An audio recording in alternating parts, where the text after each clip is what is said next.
Hello and welcome to ITPP's expert panel discussion on the question of children's data under the draft DPDP rules 2025. I'm joined today by two experts on the subjects, Mr. Shantaram, Director of Yoti Biometric Identity Private Limited, and they have been working for a long time developing solutions for age verification. Mr. Shantaram has been serving as the director, and he has been instrumental in setting up and scaling Yoti's India operations, driving business growth, regulatory compliance, and strategic partnership, and developing mechanisms and tools for age verification in the APAC region. We are also joined by Ms. Vaishnavi. She is founder of the Vyanams strategies. Her career had been dedicated to advancing these priorities at leading organizations, including Meta, where she served as the head of youth policy, overseeing the company's approach to age-appropriate experiences across Instagram, Reality Labs, Facebook Messenger, and WhatsApp. She has also led video policies at Twitter and was platform's first head of safety in the Asia-Pacific region. Welcome to both of you. And I believe in today's context, when we are debating about the DPDP rules and how they can ensure the safety of our children, both of you seem to be right people who are seeking some solutions, these kind of solutions, who want to ensure safety, and people, somebody like Mr. Shantaram, who are developing those solutions. Welcome to the panel discussion of IGPP. Thank you so much, Manish. Thank you. Thank you. Thank you. So I just want to, we have had a discussion with a member of the committee, which Dr. Amar Patnaik, who drafted these rules, and including some lawyers and practitioners from the ground. And what we have realized that, rather than discussing all the rules, we should focus on one part, which is also about children's safety, because that we feel is most important. So DPDP rules mandate verifiable parent consent as processing personal data of children under 18. What could be the legal and societal implications of these provisions in India or otherwise, not just India, but because this is also paving way for a lot of other things. Can I come to you, Vaishnavi, first for this, because you are somebody who are seeking those implications? Sure. Thank you for having me. It's really nice to be talking to you, both of you, about this. I think there's two main, elements of what you just said that we need to unpack. The first is the draft rules talk about verifiable parental consent, but there's not a ton of guidance around what is considered, suitable verifiable parental consent. So most countries, we can pretty easily establish that somebody is an adult, but how do you really truly establish that the adult in question is a parent of the child who they're offering consent for? The second piece, I think, that is interesting in what you mentioned is this definition of child, defining a child as anybody under the age of 18. That's pretty significantly different from many other international standards for age. So for example, in the US, the COPPA sets the threshold at 13. And so this really is quite a wide-ranging act, if implemented in current form, that could have significant implications for the agency and exploratory abilities of young people, all the way up till the age of 18. Generally, when we advise clients on their age-appropriate design strategy, we kind of recommend that they take a more graduated approach to the process, recognizing that, the restrictions that might need to be there for a 13-year-old are probably a lot more significant than the restrictions that need to be there for a 17-year-old. There's different maturity levels there. So those are the two pieces that I think are really important to dig into, and hopefully we get to talk about them more today. Thank you, Vaishnavi. You raised an important point about if it is the right parent or not. And if you look at the expanse and if you look at the expanse, and the diversity of population in country like India, it is very difficult. Shantaramji, do you see technical solutions for such a verifiability, or if we can we verify this technically? Do such systems and such mechanisms exist? There are certain mechanisms that exist today to do this, but I think I agree with Vaishnavi on a few points. I think the expanse is huge. I mean, 18, it should have been a more gradual approach. 13 could have been one aging gate that they use. 16 could have been another aging gate that they use. 18 could have been another aging gate that they use. Now, in terms of parental consent, the problem that we have today is that there is a token that establishes a parent-child relationship, and somehow we don't have that technology token readily available in the current infrastructure. So that is something that we have to build in the system. But that doesn't mean that we don't have the data at all. So for example, today, if you look at your Aadhaar card, we have one parent's name on the Aadhaar card, right? Now, we have DigiLocker, where you have the certificates of your school living certificate and anything else that you kind of put onto the DigiLocker. There again, you can establish that there is a parent-child which is secure, the relationship between the parent and the child. Now, what I would say is that there are elements of the technology that are available, but to actually build this out, you still need to build out technology infrastructure to get this done properly. So that is what, experts are talking about. Under the proposed rules, they agree that the identity of the child will not have to be established, even as all the data fiduciaries must determine whether every user is above or 18 years of age. I would come later to 13 or 18, but I just want to want to ask you that this relationship between child and parent also does not need to be established, thereby defeating the point of verifiable parent consent. So is when we are saying that parental consent has to be verified, where even if it is verified, how does it affect further? I mean to say that the question of the technology and policy, how do they are together here, or they are not together? Vaishnavi. I mean, I think the aim of the policy is to really minimize the amount of data being processed about children, but verifiable parental consent is probably something that, is probably one of the most important pieces of data that you are processing about a child, because you're establishing both the relationship between two individuals. You're not just saying that, oh, this user is 13 and this user is 40. You're saying, no, actually, this user is 13, this user is 40, and they are related by blood or whatever, by guardianship, and there's a parental relationship. Now, this also, by the way, doesn't account for many different family models in India where grandparents or other caregivers or aunts or uncles are the ones who are the primary caregivers for their children. Now, in those instances, if parental consent is what is going to be significantly emphasized, well, how do you account for all those diverse family structures? And that's certainly, something to think about in a market that's as large and as diverse as India, with very different levels of socioeconomic, considerations as well. So that definitely is a point when we talk about diversity in Indian society, and also who is taking care and whose permission it takes. But once again, I want to come back to the tech part particularly. Meta's global head of safety, Antigone Davis, described age verification as a challenge for the entire industry. Mr. Shantaram, as somebody, you as somebody who is developing these things, could you please highlight the technological feasibility of such rules and how well they can be operationalized given the existing technologies or tools available to us?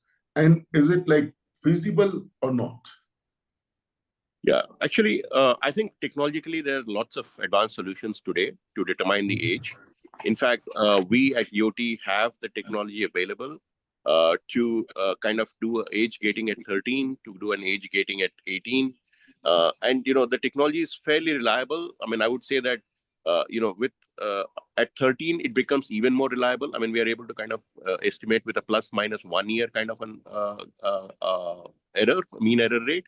Whereas at the age of 18, we are able to estimate with a plus minus 2 year mean error rate.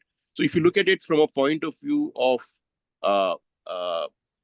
technology available, we do have technology available even at Yoti today, which doesn't need to go to establishing the parental consent. I think Vaishnavi mentioned one of the difficulties with respect to parental consent in terms of guardianship. But there are other problems also in India that we have in terms of literacy, in terms of understanding the technology platform itself to get parental consent done. Whereas a simple technology which does not capture data and keep it, I mean, so it's also privacy friendly in that sense, is that we actually take just the face, the image of the face, and with a fair degree of accuracy, we can estimate the age of the face. And I think that is the technology that we should look at in terms of having an age gating to protect the children from seeing any age inappropriate content that they can see on the digital platforms. So this was like when we are talking about age gating, we are largely talking about the ill effects of the use of technology or use of platforms. But there is another argument, like India's age of digital consent is set at 18 compared to 13 in COPA and 13 to 16 in GDPR. Vaishnavi, how do you think this higher threshold affects children's autonomy in digital spaces, and what are its implications for a diverse country like India? I think generally, regardless of whether you're a child or adult, a highly privacy-preserving piece of legislation is a really great one. It emphasizes that, people deserve the ability to move across the internet without being tracked or profiled without their consent or their active knowledge. I think where this becomes a little challenging is there are many valuable ways in which this data can be used to personalize experiences. For example, if you think about edtech platforms, and there's a lot of edtech taking place, in India, what happens if they cannot personalize their experience based on the characteristics of the child that they're teaching? Now, that is going to lead to a substandard educational outcome for the children in question. And also because there's this very blanket age of consent that's been set at 18, there's no accounting for different levels of development at which different levels of privacy or data collection might be appropriate. I think there's almost a binary being established by the rules that any data collection is by definition a negative outcome for a minor. And I think the reality is, unfortunately, that it's a lot more complicated than that. So I think while I agree with the sort of principle behind the legislation, I think the devil might be in the details and what kind of comes through in the enforcement guidance that follows. I think that is another point which, like you have already mentioned, but I want to discuss it in detail. The purpose-based exemptions in the rules, like for EdTech, it has also sparked additional debates. Like, exercising power in a child's interest under Indian law and blocking detrimental information, they are like extremely broad, and we can bring in the education there. Do we also, sometimes people are also questioning, like, are we safeguarding children or stripping them of their digital rights? How do you see that? I mean, that's a really great point because, what happens when these people turn 18? Do they suddenly magically get an understanding of how all these technologies work and, how their data is going to be used? In general, when we're advising on product and policy development for companies and for governments, we generally recommend an ages and stages approach to both technological solutions as well as policy development. And that means really recognizing the needs of children at different ages. One thing that I believe was missing, although I'd be happy to be corrected, just in talking to some of the Indian academics and experts and child psychologists in this space, there really wasn't any consultation done to understand the unique nature of Indian children, particularly across such a diverse and large country, across different states, different economic backgrounds, different social backgrounds. So there hasn't been, while the intention seems to be very good for the law, there hasn't been any effort to understand, well, what exactly are Indian children like at 13, 14, 15, 16, 17, and how can this law reflect that in the way that it's written? I think that also is like, that's what you are saying has also been kind of, talked about a lot from definitely more people. The framework, the draft also creates unexpected data limitations, particularly linked with when you are linking parents and child's accounts. Generally, new data sets are, about verified parents. And there is no restriction on how this data associated with parents' accounts can be monetized by the data fiduciaries. Mr. Shantaram, do you see a risk here, like, when the data of parents, which is like, out of the purview in a way, and if you want to link those sets with the data of child, and then how it works, like, what could be the issues there? Yeah. In fact, it is a problem. I would say that the more data you collect, the more you need to protect, right? I mean, it's just the basic rule that is there. And I see the fact that they're collecting more data, and this data is again traveling over networks, right? So there is susceptibility at the network level and there's susceptibility at the database level. So the fact that you are unnecessarily collecting more data to establish the parent-child relationship, I think is something they could have done away with. I mean, there are other technologies out there which are much better to establish age rather than trying to get parental consent and then again establish the parent-child relationship and get the parent data into the database for verifying that.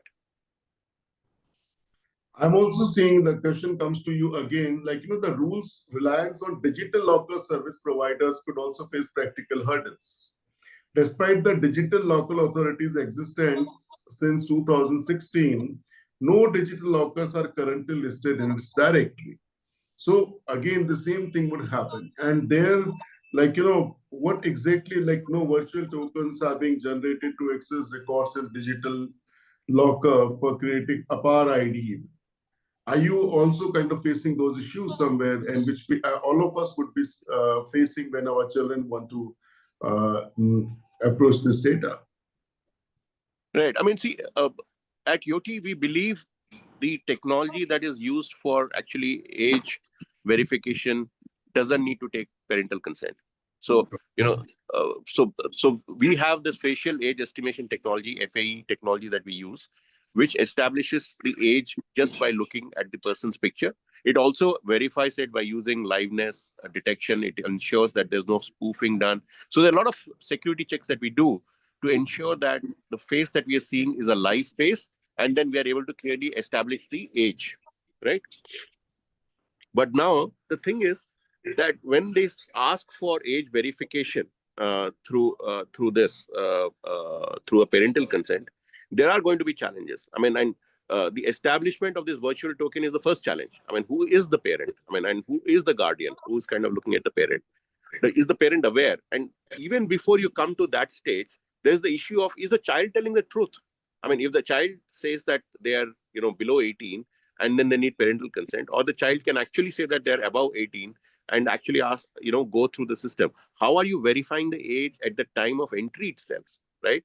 There is no such, so the guidance, I would say, is not detailed enough, nor has it thought of all the different use cases that could happen to kind of, establish this in a foolproof manner. I think another thing which, like, we want to come to is like these regulations are kind of shifting the burden of protecting children entirely onto parents, rather than holding media platforms, social media platforms accountable. Shouldn't platforms take greater responsibility in ensuring a safe digital environment for young users? Vaishnavi? I mean, I think that both are really important piece of the puzzle. You know, the motivation behind verifiable parental consent in many countries, and I think India is part of that, is that, you know, parents, if they know how their children's data is being used, will then be able to make these very knowledgeable decisions and, you know, granular, accept some ways in which it can be used, decline some ways in which it can be used. But that assumes an enormous amount of digital literacy around the ways in which data can be processed. And even for adults, we know that adults do not have an enormous amount of digital literacy around how their data is processed. So let alone for their children. And that's not even unique to India. That's, you know, even in the US, how many people actually read the Apple terms of service when they're, you know, setting up their new phone? But I do think the parents have a role to play. It's an important way to promote digital literacy by saying, hey, you have a role in this. This is your child, and your child might have different, you know, needs and that benefit from having their data used in different ways.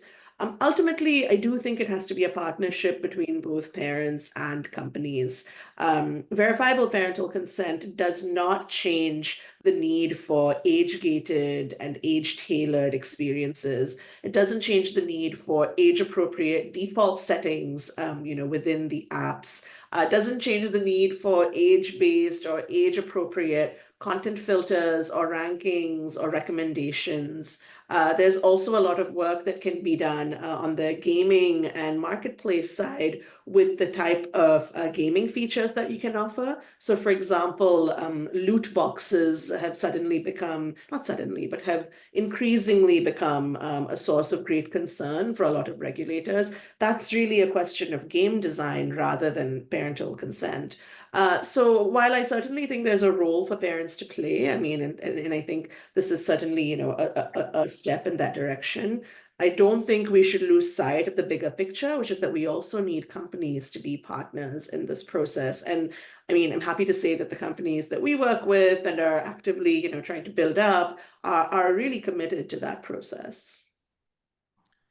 I would be happy to, like, you know, when you say that they're committed to this process, and but seemingly, like, you know, very recently, it looks like, particularly with the, say, fact checkers and other examples which are happening around, a lot of debate has also started around it. So, the last question to both of you in different ways, like, you know, one of you is around policy, thinking around things, what you need is for the platforms.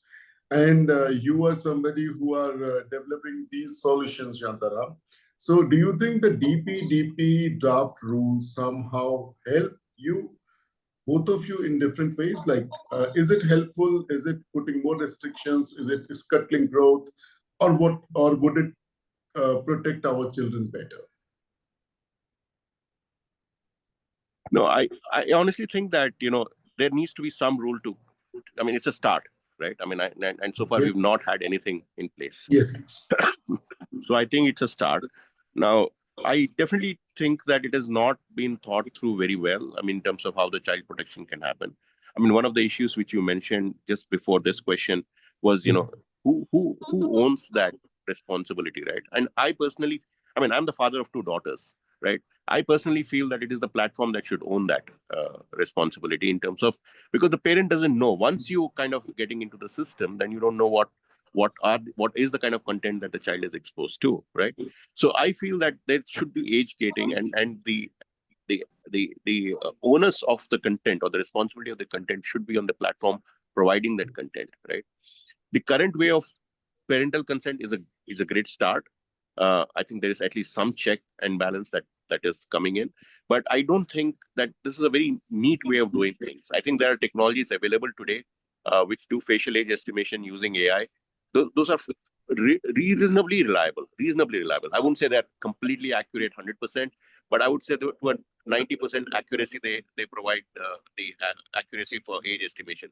So the fact that you have those technologies, why not use them for 80% of the population that will go through this? And the small edge cases that remain on the border, you could use a greater level of sophistication to kind of find out the age and do the age verification. So I think it could have been a two-step process in terms of how you do that. Use basic AI technologies to kind of estimate age, and then those who are on the border use some second level of verification to kind of verify that age. Vaishnavi, because you had been working around responsible product development for children and for different platforms, do you think the big tech or online platforms should consider while designing a platform for children, all these policies and the draft DPDP would help?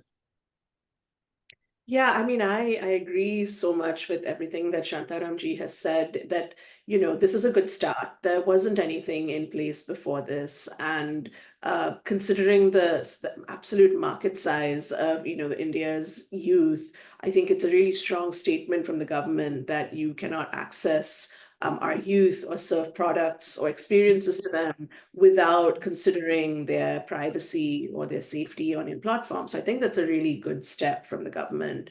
What would be really valuable, and this, I've been working with within companies and with companies for about 15 years, and the one kind of sort of grievance we always hear from companies is, oh, they don't understand us. They don't understand how our product actually works. They don't understand how we actually engage with children. And in the case of the DPDP, I think there is some truth to that, because there isn't that more granular understanding of, well, how are children actually experiencing the product? What is their true understanding? What are the good experiences and what are the bad experiences they're having? When is the data collection actually quite beneficial to them, and when is it harmful? Without that level of granularity, I think it becomes a lot harder to persuade and sort of advocate with companies. So I think the general consensus is that this is a really great step. It would be wonderful to see more detailed guidance that's very data driven, as well as an acknowledgement of how companies can, in a very positive way, how can they design in a way that is going to be considered age appropriate and acceptable, from the perspective of the Indian government. Thank you. We are holding these discussions because there is this consultation on the DPDP draft rules is going on, and we would like to put in something from these discussions over there. Any points both of you wants to make and which we could include and put in the consultation part which we are putting in? Yeah.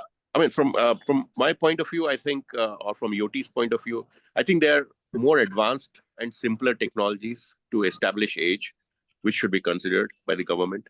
I mean, and they come with adequate security checks and safety checks to ensure that it is not someone spoofing. So there's technology available for doing that. Secondly, there is a huge, assumption that the children are giving the right age when they are talking about entering the system, right? Whereas you need to have some sort of a check and balance there too before the children enter the digital system. And the third is this whole establishing of the token between the parent and child is a very cumbersome and difficult process, right? I mean, so it is, see, again, like if you look at the Aadhaar card, it's my name, which is there on the Aadhaar card against my child's name. My wife's name is not there, but she has an equal, responsibility as a guardian to ensure whether the child can access the content or not. So how do you establish that? I mean, how do you establish? And I think Vaishnavi brought up a great point that in India, being joint families are quite common. I mean, the guardianship also rests with the grandparents. How do you establish that? There is no way of establishing this parent-child or guardian-child relationship effectively in India. And then what if we are imagining urban conditions, right? Imagine rural conditions. I mean, do they really understand what they're getting into? Do they really, do they even understand the language in terms of getting through this? So that aspect of the technological challenges still have to be thought through. And I think there's simpler technologies that can take care of that rather than go through this complicated process. That's the thing. What would you say? You give us a point. Yeah, I mean, I would again, echo much of what Shantaram ji has said. I would suggest really the enforcement guidance that has to follow this be much more detailed with a reflection of the true usage patterns of Indian children and guardians. For example, I think it would be good to actually have some data around how many children's online experiences are actually being supervised by their Aadhaar card parent versus, the other parent or another guardian or another person in their family structure. I think that data would be very helpful to understand.